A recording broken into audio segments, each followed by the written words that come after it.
Good morning, good afternoon. Greetings from IRENA, where we are now starting the webinar on renewable energy feed-in policies.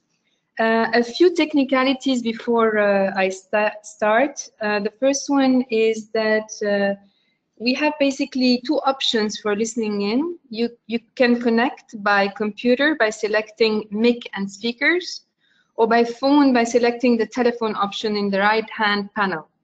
If you should face any technical difficulties during the webinar, you can contact the GoToWebinar help desk at the number provided on your screen.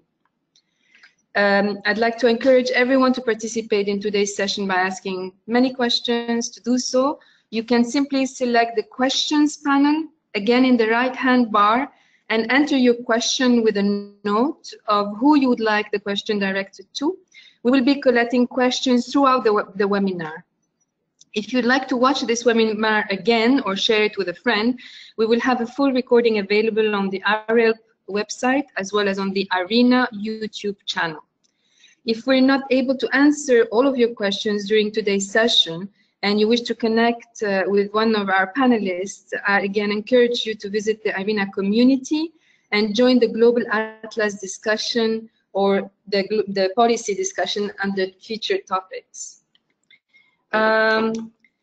So I think I'm going to start now. My name is Rabia Firouki. I'm Deputy Director of the Knowledge, Policy and Finance Division. I think we would all agree that the global energy transition must be accelerated in the coming decades in order for us to reduce quite substantially the GHG emissions in the energy sector by the middle of the century and meet basically the climate objectives of the Paris Agreement. We would also agree, I think, all of us, that to achieve this transition, the deployment of renewable energy technology will have to be scaled up quite substantially in all end users, again with the support of increasingly sophisticated policies and measures. Support policies, as you know, have been instrumental in driving the development of the renewable energy sector. Until a decade ago, administratively set feed-in tariffs and premiums were the most widely adopted instruments, and they were very successful in driving technological development of renewables, contributing, of course, to the reduction in cost. In the last decade, we have seen the rate of adoption of competitive set tariffs, or what we call auctions, that has increased in line with the developments in the sector. For example, again, the falling cost of technologies. In the policy work that we have done at IRENA, our concern has always been to analyze policy trends and their developments, keeping in mind the strengths and weaknesses of each policy in a given context, and always taking into account the specific country conditions, the state of the energy market, the technology being deployed, the scale of the project that is being considered, and the overall development objectives specific to a country, what the country wants to achieve, while at the same time always evaluating the socioeconomic benefits of that deployment. We are continuing this work, and we're publishing at the next General Assembly a study that we're preparing together with the IEA and REN 21, entitled Renewable Energy Policies in a Time of Transition, where we look at the different policy options with a lot of case studies from countries in different sectors. And it's also for us a way to provide a basis that is for a common classification of policies and terminologies that takes into account all the dynamic market conditions in our sector. So it's therefore a really great pleasure for us to have today this seminar on renewable energy feed-in policies, where we will present the different feed-in policy options that can be considered for the deployment of renewables. In that you have the administratively set fixed tariffs, the premium option, the competitive set tariff, highlighting the strengths and weaknesses again of each. Experts in the field will discuss the factors that make one policy option the most suitable solution in a given context. We will listen to several experts. We're very honored to have with us Mr. Hans-Josef Feld, President of the Energy Watch Group and member of the German Parliament, between 1998 and 2013. I will present him more in detail a bit later, who's going to be making the case for the suitability of fixed feed-in tariffs, and Ms. Jenna Wheeler, policy expert at IRENA and who has been leading the work on auctions since 2013. Also joining us is John Sittler from Masdar, Business Development Manager, who has been involved in the preparation for Masdar's renewable energy bids in the UAE and in Saudi Arabia. We really look forward to the debate on these two policy options, which can serve to further strengthen IRENA's message for the need to contextualize policy choices, always based on case studies, but also to always place policy options back into their conceptual framework that is often linked to a specific paradigm or school of thought. So this discussion, the discussion that we will have, the presentation and discussion we will have will be followed by questions from participants. And we know you are many register, which goes to show the importance of such a discussion and the policy options that we have. So I urge you to send as many questions as possible and take advantage of the expertise that we have in-house. I hereby give the floor to retirement from 1998 to 2013 and spokesperson for energy policy of the Alliance 90, the Greens. He really, we don't need to introduce him. He's an internationally known political advocate for 100% renewable energy. He's president of the Energy Watch Group, EWG, ambassador for 100% renewable energy, and senior advisor at DWR, ECO. Hans-Josef Feld is the father of the German renewable energy legislation, EEG, which has been a model policy for almost 100 countries worldwide. Thank you for being with us, Mr. Hans-Josef Feld. Thank you, Rabia, for the kind introduction. Thank you for organizing this webinar. I think it is very important. We all link together. As you already told, we must strengthen the development of renewable growth worldwide because of climate protection and other issues.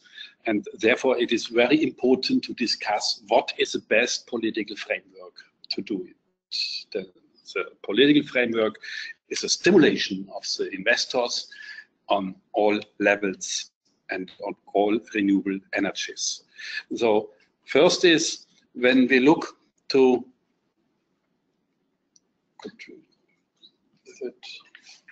is it okay with the presentation?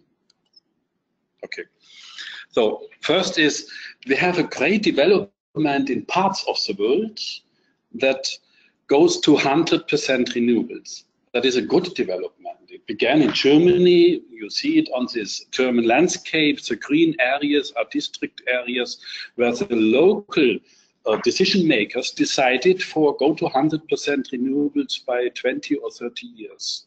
And this movement now accelerates in the world. We had the decision in Marrakesh on the last UN conference of the world where 48 nations from the climate vulnerable states decided to go this way to 100% renewables. They see it is the best way for coming to zero emission world, and therefore they want to decide it. We have many cities on local levels. We have even companies, big companies, small companies who do it, had achieved it. So this is a good way. But we must ask now, how can we do it? And I will show you next week the Energy Watch Group together with La Piedrahita University with Professor Christian Breyer. We will publish a simulation for the world, how to come to a 100% renewable energy sector. The first findings are in the power sector. Next year, we will also publish the whole energy sector of the world. And we see the key findings. It is feasible at every hour throughout the whole year on every place on the world to come to 100% renewables. We need no base load of coal and nuclear. We have the possibilities with all the technology. And the astonishing, most important thing is this energy system is cheaper than the today's one. So therefore, there is no sense to make more investment into fossil and nuclear when you want to save your money. But we have to stimulate a lot of political support how to come to do it. And now let's speak over the policies for renewable growth. It is not only a feed-in policy, it is much more. Feed-in tariffs can be done by a traditional way, what we decided in Germany in 2000 in our first feed-in tariff law. We can come to tendering, to auctioning, premium options, net metering, and some more are in the world, more or less successful, but also makes sense. But it is not the only one. We must make canceling the subsidizing for fossil and nuclear. This helps to save the public budgets, to bring more money for climate protection or to education from the public budgets. We can give tax reliefs for renewables. Carbon tax is better than, in my view, than emission trading system. And so we have a lot of new ideas. You see not successful tendering and certificate systems. This is more the questions over the past and the discussion. Now we see also successful when we have large volumes investment in renewable energy sector. In some places in large volumes, it makes sense. Come back later to these issues. So look to the past. Very important is comparing Germany and Great Britain. You know, in Great Britain blows much more wind than in Germany. And therefore, we could evade that in Great Britain would be more investment for wind power than in Germany, but it isn't. In the past, we could see much more investing in Germany and much less in Great Britain. And moreover, we see the wind energy production is in Germany cheaper than in Great Britain. The clear answer why is Germany went to a feed-in tariff law, and Great Britain used only tendering system and had not the success with Germany, with the many actors. So the Energy Watch Group some weeks ago published a policy paper with the key findings of the discussion of feed-in tariff and of tenderings.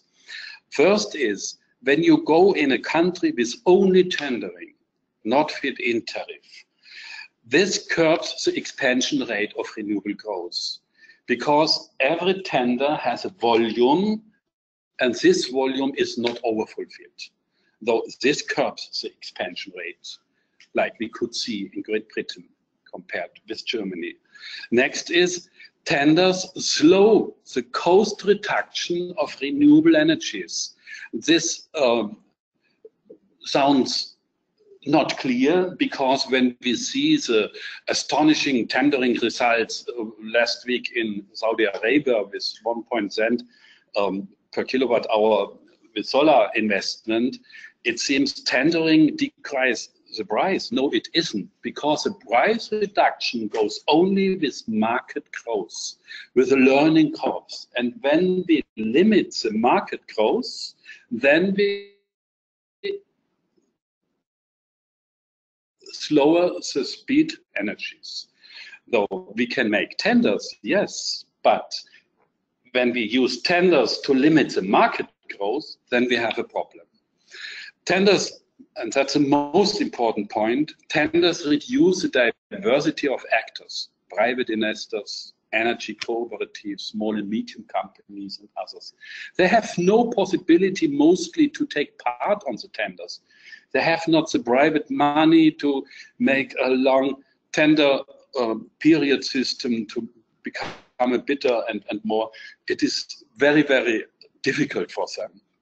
So tenders helps mostly to support the big investors, big finance companies, big utilities and others, and not the small and medium, the democratic development of renewable energies. When you want to have more details, you can share this paper.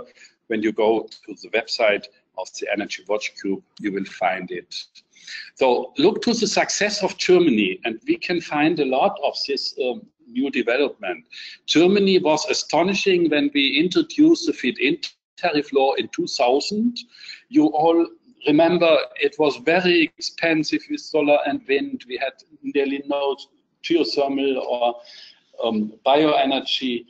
We had to create a new industry, and we did it within 10 years. It was astonishing how fast the result is. We set a target in the law to come to doubling the share of renewables by 2010, from 6% share to 12% share.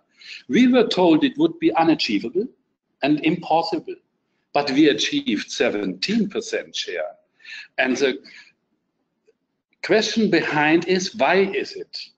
And it is a clear answer. We could achieve new actors in renewable energy sector, in energy sector. 90% of the Germans' investment into renewables in the last 15 years did not came from big utilities, big financiers. They came from small and medium companies, from private people, from farmers, from cooperatives. They play a very important role, cooperatives, to bring them together. So you see the big success behind the German success in renewable energies is a success with small and medium actors, with new actors that did not take part on the old energy system. And this is important. It must go on everywhere in the world. And you see now in Germany, we have to switch from Feed-in tariff partly to tendering systems. The first switch was in 2014 with tendering with free-field photovoltaic systems, not with rooftop systems. And you see a sharply decline of the yearly investments. This makes no sense because now solar is cheap. Why should we not invest more? We had an investment with more expensive solar, and now we reduce the yearly investments. This makes no sense when we look to a Paris Agreement. But there are some more other amendings in the Renewable Energy Act that leads also that the decline of solar but the most important is the switch to tendering in the free field system. And you see another serious development. The most important, now it goes, does it go on? How can I come to the slide? Yeah, he did. Yeah, no. I did. It doesn't change that. It doesn't change here. It's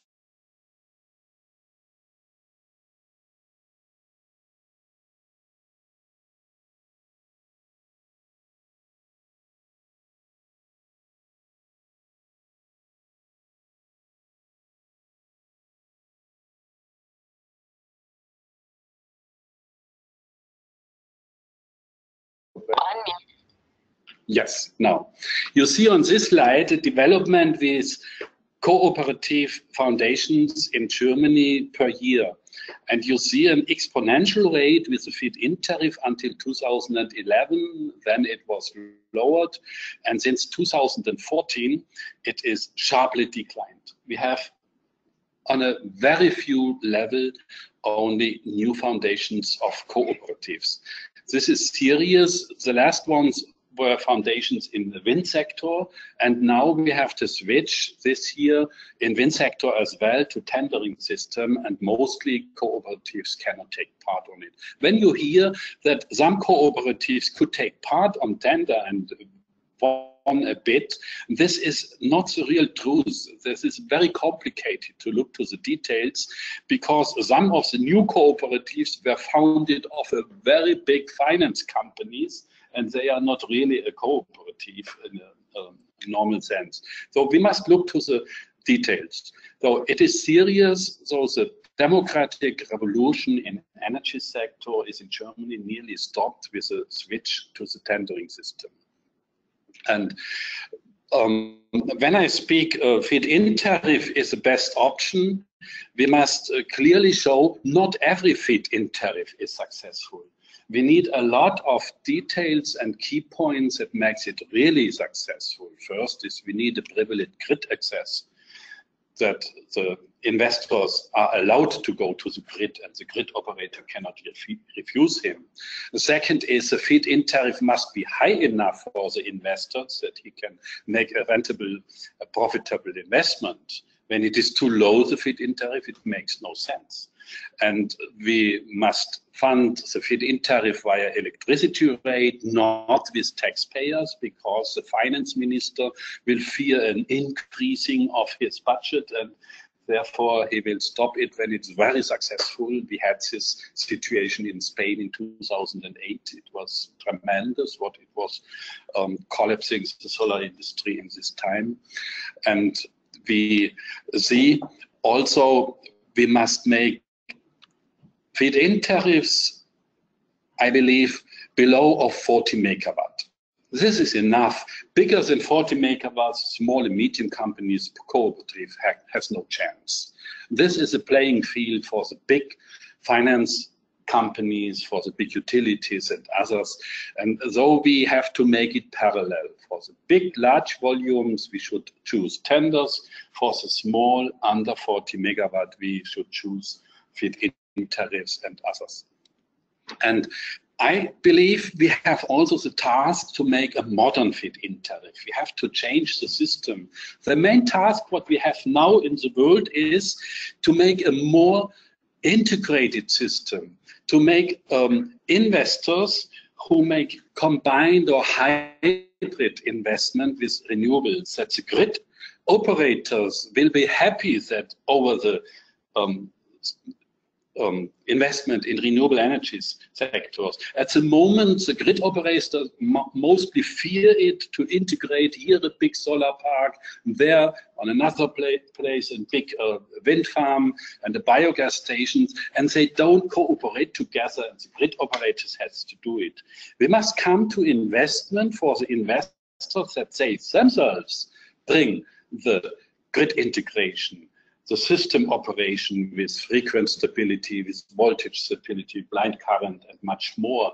This is possible. The technologies are ripe, and the investors can do it.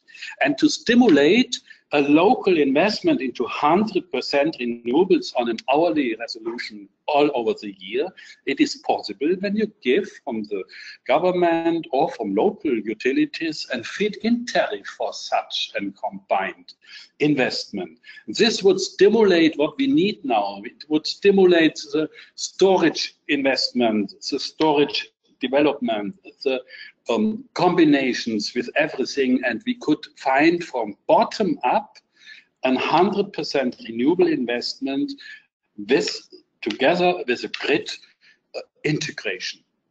And therefore feed-in tariff gives the possibilities. Tenders is very complicated, because what is to do it? What is the best solution for the investors on the locality? He must look how many solar he has, how many wind he has, hydropower and others. What would be his best storage option? And you cannot bind it into an auction design. It is very hard to do it in an auction design. But the feed-in tariff allows to make it open. He has only the obligation to bring every hour, the whole year, 100% renewables. Let him free to find the technology solution about it and give him a feed-in tariff. I think this makes a lot of sense, and then we can find all the investment here, complete concepts for 100% renewables, and we will find it not only in the electricity sector. We will find the solutions can come only when we integrate also the other energy sectors, electric mobilities.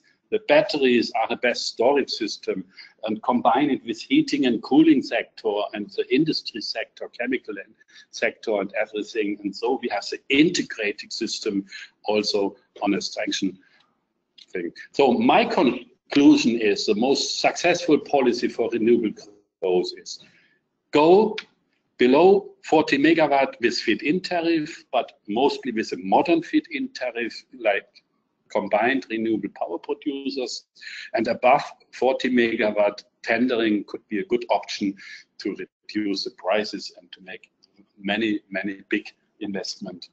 So thank you very much for this presentation occasion, and when you are interested you can go to my homepage or the Energy Watch Group homepage and find more discussion details. Thank you very much, Mr. Fell. You have here both websites. Yes. Maybe we can also, showcase them somewhere here on the webinar page or something at some point later, right? Now, it's my pleasure also to invite my colleague Jenna Wheeler, who's been working in the policy unit at IRENA since 2012 on topics that are related mostly to policy assessment, and including the last one on auctions, which is renewable energy auctions analyzing 2016, but also another one that she did a couple of years ago on the design of auctions, a guide to design, which has received a lot of attention globally. Diala has obtained her master's degree in engineering systems and management from the Master Institute in Abu Dhabi, focusing on sustainability and renewable energy, and as I said, one of the pillars of the policy work that is done in IRENA. Thank you, Diala.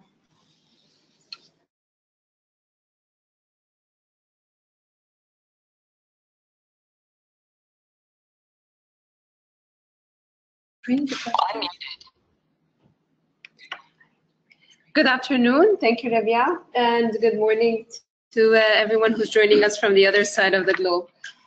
So I will be talking about renewable energy policies and the work that we do in IRENA on the topic. Starting with renewable energy targets, we have seen that more than 170 countries have at least one type of renewable energy target. And those targets vary from just political announcements and vision statements all the way to revising energy strategies and scenarios and developing detailed roadmaps and action plans, and all the way to specifying legally binding renewable energy targets. Renewable energy targets can be technology specific or technology neutral, but in order for them to be achieved, they have to be translated into concrete and specific policy measures and policy instruments and measures. So looking at these tables, we see that the policies can be classified in this classification. But as Rabia mentioned earlier, this is something that we are working on revising right now. And in January, we will have a new classification that shows how policy instruments have evolved since the time that this classification has been made, and how they have been also how they are becoming even more sophisticated, and how they encompass and tackle even broader policy issues, such as the integration of variable renewable energy, or some consideration to energy efficiency, and so on. So for now, looking at the classification that we currently have, we see that regulatory instruments comprise of feed-in tariffs and premiums, as was discussed, and auctions. We have quotas, certificate systems, and net metering for distributed generation. When we talk about transport, we look at mandates for blending mandates and other instruments. And fiscal incentives, the tax incentives have been very popular, import and export benefits, and carbon taxes and other fiscal benefits. Grid access is a very important instrument, and it applies in tandem with any other instrument that we select, whether it's a feed-in tariff, premium, or auction.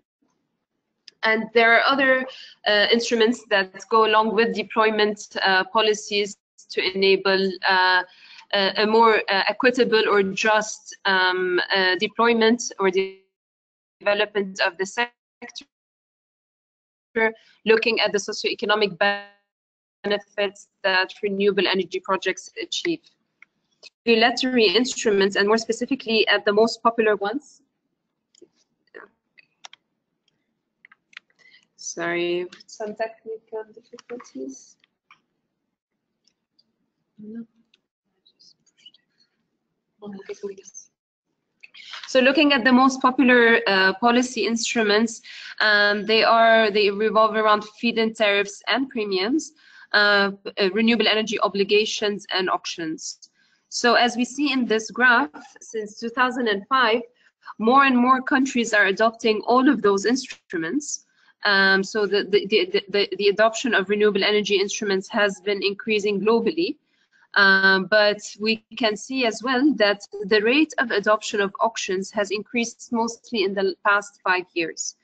And so it is mainly because auctions reflect the real price of renewable energy, and along with other strengths that we will talk about later. However, it is also very important to note that it is not always one instrument or the other, and many countries move from one to another depending on the specific objectives and context, or they apply both together. Feed-in tariff can be applied for small-scale projects, as was discussed right now, and auctions can be reserved for larger-scale projects. So as we saw in South Africa and in Brazil as well, we started from a feed-in tariff, and the feed-in tariff itself was used as a ceiling price for an auction. And in other countries, such as China, for example, the auction was used as a mechanism for price discovery, after which the price was used for a feed-in tariff. So it's not one instrument over the other. It is very relevant to the specific context and objective, or it can be a combination of both instruments together. So looking at some of the strengths and weaknesses of each one of those instruments, we start with a administratively fixed feed-in tariff. And the feed-in tariff was responsible for the development of the sector in the early 2000s.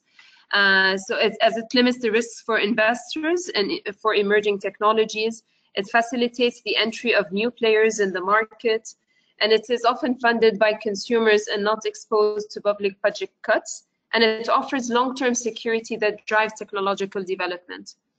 However, as we saw in the early 2000s, the feed-in tariffs led to some constraints on budgets, government budgets, and some windfall profits for some developers as the cost of technology started decreasing. In response to that, some degression mechanisms were introduced in some countries such as Germany, the UK, and France. But as we see that it is a bit complicated to set degression mechanisms and to communicate them adequately to the industry. Another very popular instrument is the feed-in premium, where the developer receives either a fixed or a floating premium on top of the electricity market price. So among the strengths of feed-in premiums is that they encourage generators to react to market signals and to have more specific forecasting for their production. So in terms of the design of feed-in premiums, a sliding premium or a cap premium can minimize the cost of support, and it can limit the risks for its investors, especially when we have a floor in case of low electricity market prices. Premiums are flexible in their design, and they're very well suited for liberalized electricity markets. However, among some of the weaknesses of feed-in fixed premiums is that if they were without a floor, they can create risk for investors in case electricity market prices go down. And also the setting and adjustment process of the premium is sometimes challenging and complex. Another feed-in instrument that has gained popularity over the recent years is the auction. And it has gained popularity because of its strengths, among which is the flexibility in the design of auctions that can be very well suited for a specific country and a specific context and satisfy specific objectives that can be broader than just deployment, and they can include some socioeconomic benefits or some grid integration objectives. As we said before, auctions permit real price discovery if in the presence of a healthy competition in the market. Auctions also provide great certainty regarding prices and quantities, as the quantity is in the volume that is auctioned is usually fixed, and the price is known in advance. They enable commitments and transparency because they result in contracts between the off-taker and the developer that have very specific compliance rules. However, among the weaknesses of auctions, and they were just discussed right now, is that they are associated with high transaction costs for both the auctioneer in terms of designing the auction, in terms of evaluating the bids, and also for the developers and the bidders in terms of preparing for their bids. And this is why sometimes auctions might tend to favor large companies that can afford bidding or participating in those bids. Another well-known risk of auctions, another well-known weakness of auctions is their risk for underbidding and delays because of the strong competition in the market. They might lead to prices that are not necessarily sustainable for the profitability of projects. Of course, the strengths and weaknesses of auctions are most brought up with the design of the auction. As was mentioned before, it's not necessarily one instrument over the other that's favorable, it's about how it is designed.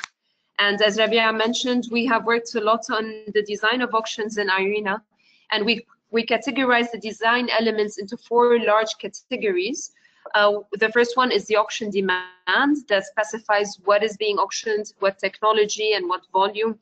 The other one is the requirement criteria in order for bidders to be considered in the bid. A third category is the winner selection process. If we are selecting the winner based only on the price, or is it a multi-criteria selection mechanism? And the last one is the seller's liabilities and what are the compliance rules that the developer is subject to, and what are the remuneration structure of the project. Lately in 2016, we published a report that analyzes the auction results in 2016, and we did that in response of many countries wishing to adopt an auction because they think that with an auction they would necessarily reach the low prices that were achieved in some regions of the world. One of them is the UAE, and we will hear from John about the factors that led to those low prices in this particular context. So this map shows in 2000, it's a snapshot of the prices that were resulted from auctions in 2016, but it comes with a very big disclaimer that these prices have very different factors behind them. So in some cases, the cost of capital is much higher than in other cases. In some cases, the auction design it's designed differently to reflect to lower or higher prices. But what we can see in this map is a general trend of low prices achieved worldwide in very different contexts and for different technologies. So this graph shows the results of solar PV auctions in selected countries from 2010 all the way to January 2017. And if we were to add some of the latest PV auctions that happened recently, we would see a further drop in price. So this graph shows, although it shows a general trend that goes down, and we see a convergence of prices somewhere along the $60 per megawatt hours, we also see that prices go up and down sometimes, like in the case of India, and this is mostly because some of those auctions portrayed in this graph are state level and some of them are national level. We see also that some countries still are higher than other countries. For example, Germany, although Germany is a pioneer in solar PV, we still see a relatively higher price. And it is because, in general, the cost of developing projects in Germany is higher, and we have lower solar resources than other countries. We also see this very similar trends for onshore wind auctions. We see a trend of prices falling and hovering somewhere around the $40. We saw very low prices lately in the region, in Morocco, for example. And also there are some factors lying behind those prices. So this slide summarizes the factors that are behind the prices, and they can be categorized into 4 big categories. The first one is the country-specific conditions, looking at, first of all, the potential for resources. For example, the UAE has much higher solar resources than Germany throughout the whole year. The finance costs, installation and building costs, the cost of land, labor, energy. And we will hear now from John how the costs in the UAE have helped enable low prices in the region. The ease of access to equipment, foreign exchange rates play a big role, and fiscal and labor legislation. Another category of factors that influence the price is the investor's confidence and the learning curve. So the credibility of the off-taker plays a big role.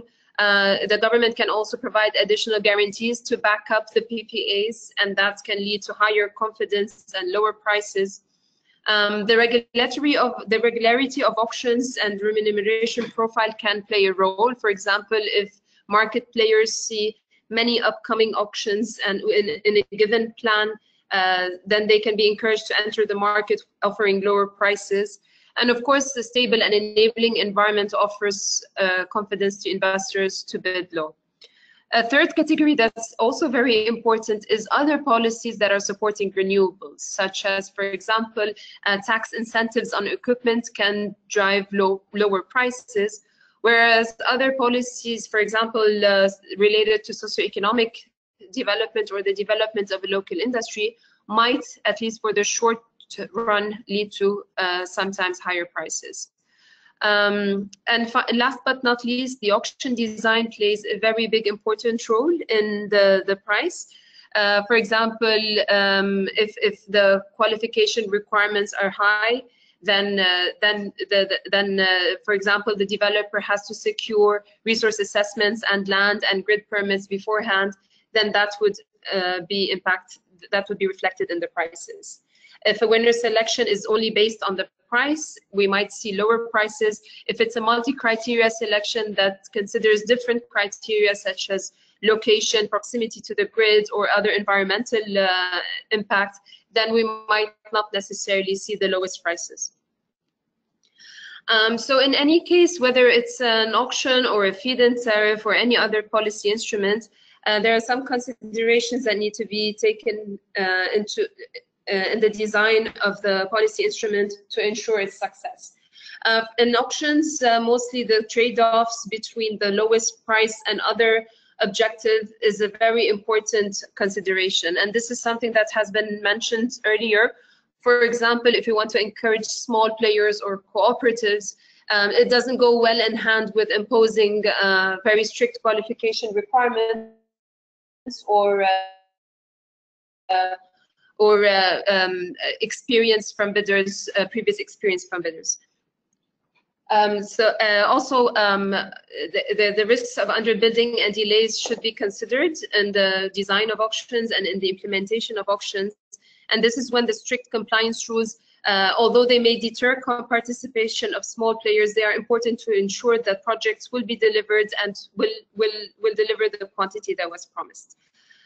So to recap in short, every design instrument that is every instrument that is selected should be designed in a way that is adequate for the objective of the country and the specific context, technology, macroeconomic conditions, level of development of the sector, and other factors. So thank you very much.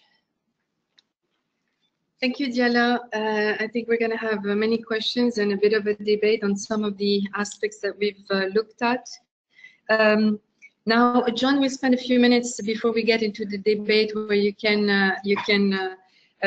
maybe go into further detail. But John has spent about a decade at Masdar, and he has covered the full life cycle of renewable energy, from policy research to venture capital to utility scale development. Now he currently manages the development of large-scale wind and solar projects, where an area where Masdar has established itself as a leader in the MENA region, having set world record PV bids in Dubai and Saudi Arabia in the past 2 years. He holds a BA in Physics and Economics from Cornell University and a master's degree in Engineering System and Management from Masdar Institute. Hello, thank you, Rabia, and thank you, Diala, for for inviting me here today. And Diala and Mr. Fell, I really enjoyed your presentations. You made a lot of interesting points that will give me something to think about for sure. So I thought a good way to kind of start things off would be to talk about things from the commercial perspective. So from the perspective of a developer, what are some of the things that we would look at in the country to tell if this is something of interest to us or not? So I'd say there are probably top 3 things that we look for. So number 1 would be looking at the creditworthiness of the tender. This could be in terms of who the off-taker is, or if there's guarantees from the government, or if there's some sort of support from a multilateral organization, just to be sure that the structure, the framework that's set up is sound, and that the tender processes can be run in a fair and very transparent way, and ultimately that the project is going to be financeable, or as we like to say, is going to be bankable. So that, I'd say, is probably the first thing we look at. The second thing, and this is something Mr. Fell brought up, is the scale. Scale is important to us. So I think that 40 megawatt figure that he discussed is pretty accurate. If it's something that's 40 megawatts or below, that becomes pretty difficult for us. Typically, we would like to see tenders that have a good amount of scale, so 100 megawatts or hundreds of megawatts. That's where it really starts to become interesting for us. From our perspective, a tender takes the same amount of resources, same amount of effort, no matter what the scale is. And so for us, it's a matter of allocating our resources, and the larger that it is, the more interesting.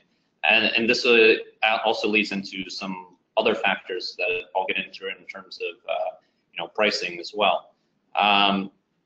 Then the third factor, I'd say, which is linked to the second, is what we look at, what sort of growth potential would that country have. Is this going to be a one-off tender, or is this going to be a part of a series of tenders that we can expect over the coming years? And that's important for us because when you enter into a tender, you're developing relationships in that country. You're putting a lot of resources into and investing into looking at that country and establishing yourself in that country. In some cases, we will be establishing some sort of presence there, and that also leads into pricing a bit as well. Because when you're looking at future tenders, you could just understand it. Are there synergies that we could be looking at either within the country or regionally?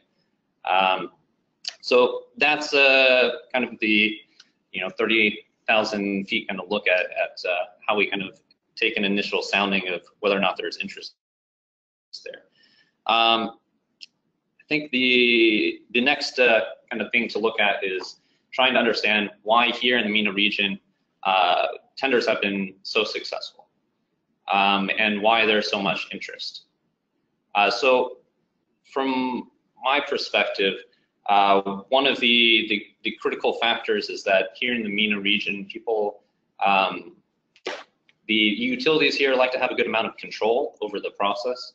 It helps with their planning, so it's very easy for them to kind of sell internally that they're going out to the market, that they're going to get a certain amount of renewable energy into their portfolio, and they can do an assessment, have people look at their grid compatibility, and it gives them an amount of comfort and clarity, I'd say, when they're entering into something that is new for them.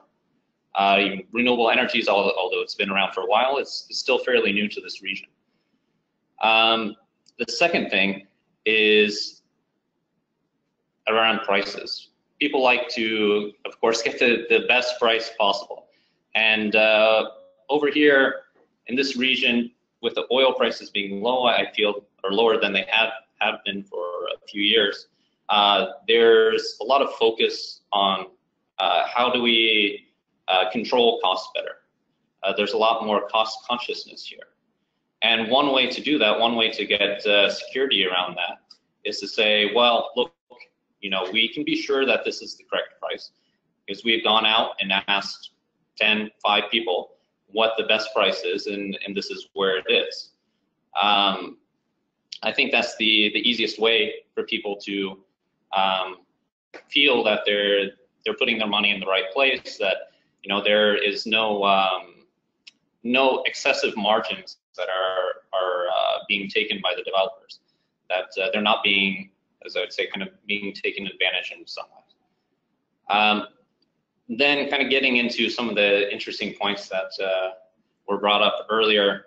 One thing that I would like to say, I also do agree that, you know, feed-in tariffs have played obviously a very critical role in the renewable energy industry. I'd say we owe a debt of gratitude for the industry today to you know, pioneers like Mr. Feld here that have kind of set the groundwork for where we are today.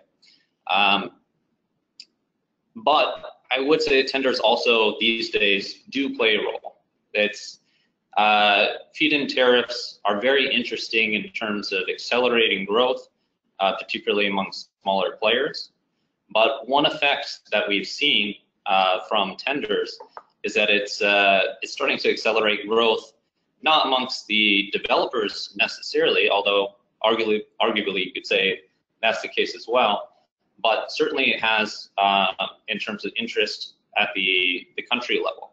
We're starting to see, you know, going from just a few tenders here and there in Jordan and in the UAE to now, you know, tenders that you're seeing crop up all over the MENA region. Now seeing tenders that will hopefully come out in the next year or so in Ethiopia and Botswana. We're seeing a growth in tenders in Jordan, not just in terms of solar, but also expanding into energy storage and into waste energy. We've seen really an explosion of interest, and I would say at least in part the growth that we're seeing is due to some of the tenders and price discovery that that we've seen here in the UAE and in Saudi Arabia. So I think I'll leave it at that. Thank you very much, John. We have many questions for you, Hans Josef. I will go through a few of them if you don't mind, and we will get, I think, a few more at the sum also. Or shall we also first look at people who want to ask questions directly? Or shall we go for the written ones first? Yeah? Okay, so the first question to you is, when you say that renewables are cheaper also for baseload, did you take into account the cost for the storage systems to balance the intermittency of wind and PV power plants? Yes, we will publish our study, our simulation over the whole world next week, and you will find many details. The coming energy system is a system who has to balance the fluctuation of wind and solar, because wind and solar brings the most energy. And the fluctuations cannot be balanced by baseload. Baseload is not flexible enough. When we have a lot of wind and electricity from solar in the grid, then you cannot switch down the nuclear or coal power stations fast enough what we needed. We have this problem already in Germany, and so we have an overflowing of electricity during the time, and the prices are collapsing when we have a lot of wind and solar electricity. So we have to switch out the base load and come to high flexible added renewable energies, that is hydropower, geothermal and bioenergy, and we must balance it with a lot of different technologies of storage. Power to gas, batteries plays the most important role. And our findings are, with the price reduction of batteries, what happens now, we will see in the coming years that a balanced 100% renewable system without base load is cheaper than the today's electricity sector. Please look to the details next week when we publish our findings. Thank you very much. Very funny questions is FITs are very expensive. So which countries can afford this? And what would you advise industrialized countries like the Netherlands to do? Recently dedicated itself to its own energy transition. Feed-in tariff is not expensive. We must look to the details if the parliament or the government is good enough to learn what are the real market prices and then to drop down the feed-in tariff with the market price. That is important. Yes, we had in Germany about 2010 a period where the price dropping of solar was so fast that the parliament did not came fast enough with a price reduction of the feed-in tariff. This was a period with too high profit for the solar investors. That's correct. But it is not normal for a feed-in tariff system when you organize it on a good way. That's learning how fast the renewables drop down. You can drop down the feed-in tariff. And it leads to a situation. Our target in the parliament was every time the investors should have a return of investment of about 5 or 10%. That is enough for them to make innovations, to have enough income. It should not be higher. When you go to this line, you have not a too high feed-in tariff. Thank you. Other questions on the direct ones on the platform? No. Okay. So another sort of provocative question is the fact that isn't there a renewable energy capacity in Germany set politically and not a function of the support mechanism? Why do you argue that tenders have slowed investments in PV, for example, and capacity adoption if this is not a result of the support mechanism itself? It is a result of the support mechanism because the tendering system limits the volume, how many you can invest. For example, now the switch to the wind power tendering system reduces today's yearly investment of about 5 gigawatt in the German sector to 2.8 gigawatt. This is a target what the government wants, and it is a limited target. It reduces the volume of the investors what is possible. And no one has a feed-in tariff to invest more into wind power, so it reduces clearly the volume of the investment in wind power sector. We had the same in the free-field photovoltaic system. We have now we have even the situation that the governmental target in photovoltaics in Germany, this is at 2.5 gigawatt yearly, is even not achieved. We have since 3 years now a 1.5 megawatt investment, and this is a clear outcome of the political system to reduce the volume of the investors. Hmm. Very nice, interesting. So another question, I think this one for Jella on auctions. Some of the auctions coming with very low prices are, and John can contribute maybe to it, are not completely transparent in terms of final prices, as the escalating mechanism is not fully transparent, and other incentives such as preferential tax treatment, for example, low-cost finance and grants are not factored into the announced price. Isn't this situation hampering the long-term political viability of auctions? I think it's a question for both of you. Yeah. Okay, so I will just start theoretically. So as I mentioned before, in the work that we have done, we analyzed prices of auctions, and we saw that it is true that all those factors do influence the price. But as we always say that deployment is always a result of a mix of policies, and it's not necessarily just one that is working in silo. So there's always a mix of policies that are needed. One of them is the facilitating finance, supporting investments, and it could be as well tax breaks on equipment that works for both large-scale projects that result from auctions, but at the same time, tax breaks also benefit decentralized solutions and rooftop solutions. So it is not just that we're going to take one policy instrument and disregard the others. So I will pass over to John to answer as well. Yes, just one thing to add on that. I think that the one benefit you actually get from some of these factors that you don't see is that they're not always done just to lower the price. One of the effects of them, if you're talking about, for example, import taxes, things like that, when you get exemptions, it makes the process of trying to evaluate the project much simpler. Understanding the complexities of the tax markets in every country around the world, is something that is simply not feasible. It's something that is fairly difficult when you go into a new market.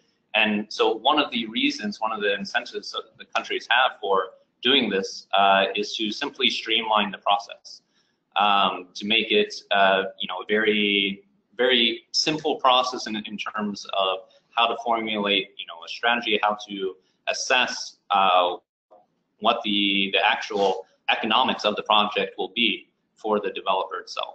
But you're absolutely right. For a policymaker that's looking at this from the outside, it could make things a bit complex. Thank you very much. I think Hans-Josef has a few other questions here. One of them is that you mentioned that the foundations of new cooperatives in Germany has strongly declined since 2014. May this not necessarily only relate to the shift to tenders, but to the fact that an area of functioning cooperative already existed? No, it isn't. We have about 700 cooperatives in Germany, or 900, I don't know exactly the figure. And this is not the number what we could have. We have cooperatives are mostly in the villages, in the rural areas, but as well in some areas of the big cities, of district areas and others. And we have so many villages, we have so many people who want to come to renewables for themselves, and they see with the cooperatives they could make it by themselves easier to collect the money, to bring the planning period behind themselves and much more. So we have not yet enough cooperatives in Germany, and I know a lot of places where the people work on cooperatives and tell me now with tendering we have no chance to take part. Thank you. There is also the fact that Germany has a lower per kilowatt-hour cost in feed-in tariffs compared to tendering, where in the UAE auctions are resulting in record low per kilowatt-hour costs. How can we be sure that in Germany a feed-in tariff is better than tendering as a policy instrument, but not due to unfavorable conditions for tendering or auction, like high finance costs compared to the UAE in Germany? Yeah, this is what we already heard, is a really very detailed discussion. We must look to many, many details to have an answer to this question, really. So overhead costs are different for the investors. We must look, and we heard, we must look to more transparency for the auctioning system, as well as we also bidders in feed-in tariffs. Transparency is very important. When I see so many cheap prices, I want to hear and discuss it with the investors if they really make a good technology and not a dumping technology. Dumping technology is cheaper. Are the social aspects correct? Do we have a good price for the labor, for the workers, or is it a dumping in this situation? These are very important questions, and therefore we must make more transparency for this, that we do not come to a problem situation in some years that the people say, yes, renewables are cheap, but they destroy the social acceptance and much more. And therefore, we must look to the details. It is not so easy, and we must discuss it very clearly. Yeah, I think to your point, I have one comment or question, which is the fact that I think there was such a hope through the introduction of renewables for greater democratization and a greater possibility for socioeconomic benefits, basically. And so I think there is a lot expected from the deployment of renewable, and I'm wondering whether one policy lends itself better than another to achieve those goals. What do you think about that? First is, I'm a clear friend of big investment of the finance industry to go into renewables. That's much better to go into investment of climate emissions. That makes no sense. So we need the big money, we need the big players, we need them everything. But the big money is not in the most people distributed. When we want to take part of the people, private people, farmers, cooperatives, and many others, we must give them the ability to take part. And this is clearly the feed-in tariff. And therefore, for me, is tendering not an either or, it is an both as well. Under 40 megawatt, make mostly feed-in tariff on a good way, modern way, and over 40 megawatt, this is a playing field for the big finance industry. Any comments from John or Jenna? Just going back to the design of whatever instrument that we select, if it is designed in a way that either implicitly or explicitly satisfies socioeconomic goals, then it ticks the box of socioeconomic development. But at the same time, it also takes us back to the mix-up policies that we discussed before. And in order to achieve those benefits and to create, for example, employment and jobs and gender equality, we have to ensure the availability of skills. And this is when deployment policies go hand in hand with other policies, such as education policies, to ensure that if you have the job opportunities, we would have the people to be able to fill those jobs. John, any?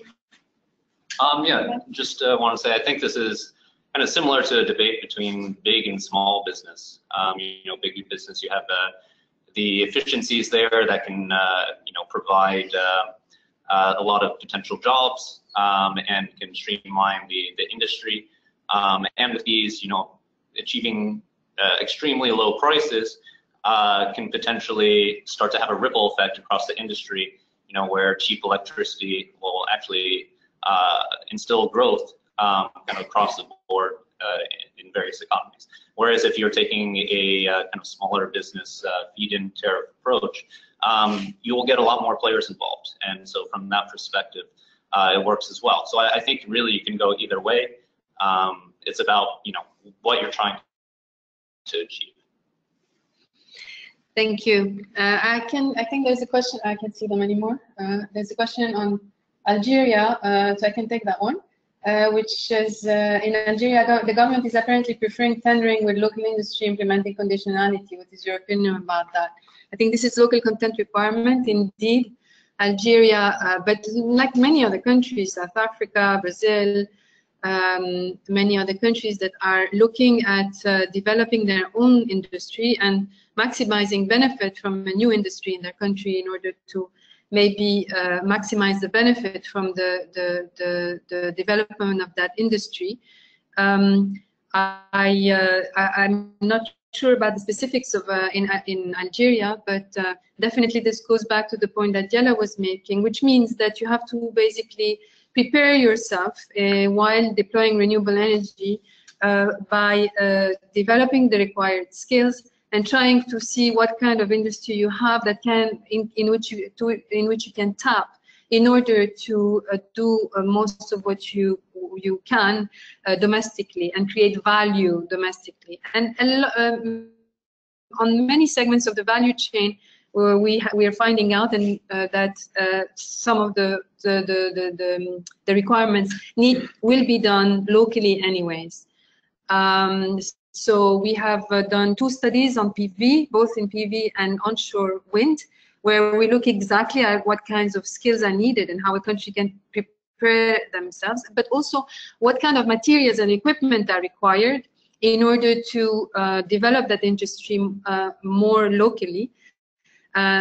So you have figures that I can show you how you can tap it to your own industry. I think there isn't. Sorry. May I add? The task or the willingness to bring the industry to the nations is clear. I would make the same as a politician. But first point is we must look, the employment in renewable energy is not so many the industry production, it is mostly planning, constructing, financing, operating. This brings the most employment, and therefore industry is not so important. And I advise the governments, when you come to local content rules, do it, but look and pay attention that they do not reduce the market volume and the market investment. This is very important. So when you give a local content, add it to a profitable feed-in tariff, that's okay.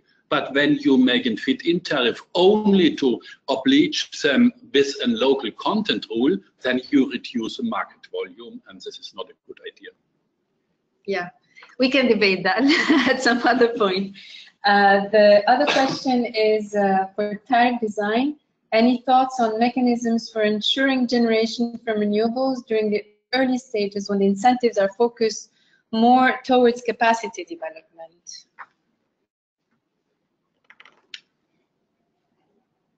So I think it's what kind of policy would you advise, or incentive would you advise at early stages of deployment, right? So this is one question that is often asked, what do we go for, a feed-in tariff or an auction? And of course, this question has many answers. We spoke about many different conditions. One of them is for obviously the scale of the project. But another one is that you will not receive the price discovery advantage of an auction if you don't have competition in the country. So if the country doesn't have already a few players or market players that will enter a competition, then the auction will not necessarily result in competitive low prices. I don't know if that was...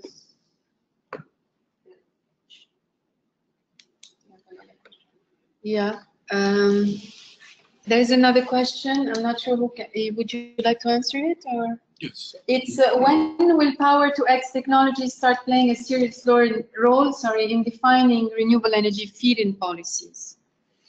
Yes, this is what I mentioned already in my presentation. When we have a supporting scheme for combined investment, that all the power sectors, also heating, cooling, transport sectors, and all can be combined together with storage, then we have a development of it.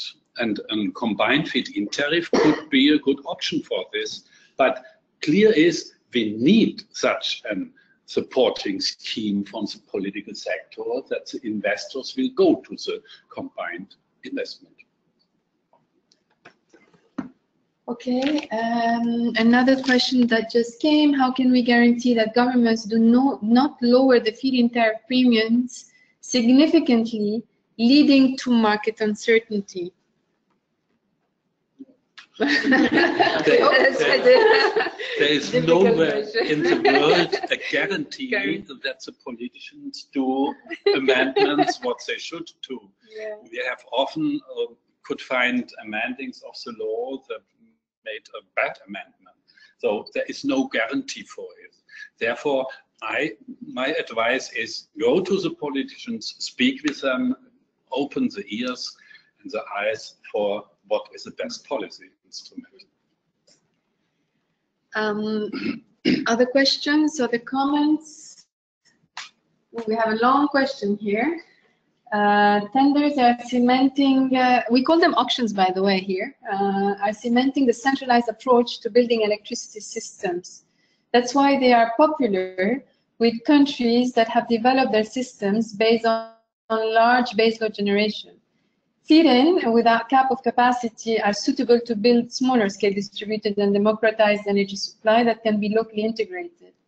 If we listen to John, we can understand that those who already own a large amount of the distribution assets see their assets being hollowed out by distribution connected energy, with the possibility of even stranding their assets. How are we going to ensure the transition to an integrated system of at the distribution level if we allow the large tenders to control the market access for the smaller integrated players?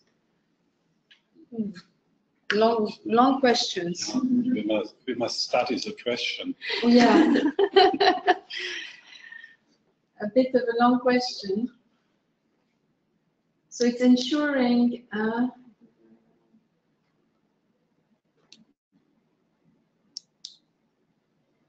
yeah, sorry, no one for no one is Yeah, the first point is tenders are cementing the centralized approach for building electricity system is only then when we have only tender system, when we have only large volume investment in the countries, when we spread it to both to stimulate as well the decentralized investment, the low scale level and medium scale level, then this will not happen. Okay. Any more questions? Just wanted to add one quick point. You know, so just speaking about UAE, obviously UAE is taking tendering approach very seriously, but they also look at the, you know, I think what you're talking about is kind of more localized projects, and that type of activity is also taking place here. So you also do see, you know, rooftop solar program kind of in the early stages here, and so you do you can have a number of policies that both work together. It doesn't mean that having tenders is a policy that's going to necessarily exclude other types of policies. It can be complementary. I think this is a question for John. Masdar has, via different investment decisions, shown interest in offshore wind projects. What is your outlook on offshore wind prices, and how likely are, for example, the projects in Germany with no subsidy, example exposed only to merchant power prices, granted to become reality? Will these be replicated in the near future in other jurisdictions? So, I mean, to be honest, I haven't been following this market as much. We do have some offshore, we do have some offshore assets in the North Sea, as you're probably aware. But you know, I do have a bit of a sense of what's going on there. So these are really long-term projects, you know, that take several years to construct, mega projects. And what's my take on whether or not they become a reality? I think that's very likely. People are not putting out these prices just to take, you know, excessive risks. There's a lot of thought that goes behind them, and you have a lot more visibility in the wind market than you necessarily have in the PV market. So you have a good sense of what the pipeline is in terms of technology, and it's not you know, a very risky bet. It's there. People know what's coming, and you can plan around that. So I do think a lot of these projects are going to come to fruition. Yeah, please. Yeah, just to add on what John said, so in our latest report, we also analyzed the offshore prices of Germany, and we found that first of all, those prices were bid because as John said, these projects are expected in the very long term, around 2023, and developers expect that by then the electricity prices will be high because of the shutdown of the nuclear plants. Another reason is that they expect as well that wind turbines will develop a lot and that they will be producing much more electricity than now. And another third factor is that the developers still have up until 2019 to bid out of those bids. So they are not yet fully committed to them. They still have the chance to opt out if by 2019 or 2020 they feel that their projections will not really come true. You want to add something on the offshore wind in Germany? No, on the bids? No, okay. I think we're about finished with the questions. I would like to thank our experts for their time and for participating to this webinar. I think it's very important that we continue to debate on the different policies and how they need to be contextualized, not only in terms of the technology objective, also the size, as we mentioned, the scale, the specific energy market or power market we are in, but also in terms of the objectives, the development objectives that or growth objectives that the country might have. What we have learned, in any case, is from the study that is coming out next week, that Mr. Hans-Josef Fell has shared with us, that 100% renewable energy is possible, it is feasible, and there's no need for baseload or nuclear, and it's cheaper than, it can be done cheaper than at today's prices. But of course, as with many developments in the field, we need the support of policymakers. We have also learned from John that the prices that we're seeing in the UAE and Saudi Arabia are trickling down to other places, and that there is a lot of optimistic prospects for renewable energy in the MENA. With Diala, we have also learned what are the strengths and weaknesses of some of these policies, but also where auctions can be instrumental in developing or deploying further renewables, but also where the limits are. Going beyond the energy services, and this is the last sentences I'd like to provide, or the last thought I'd like to provide, and basically to finish where I started. I think a dear topic to many globally is now this energy transition, and of course, going beyond energy services is what I'd like to leave the audience with. I'm very happy that we discussed the provision of energy services, but I think a crucial step now in this transition is that even though we know that the transition is economically and technologically possible and efficient, what we need to keep in mind now is that this transition with renewables has to also be a just transition. So with that, I would like to thank again all our guests, and hope that we will be able to have further discussions on policies in the near future. Thank you.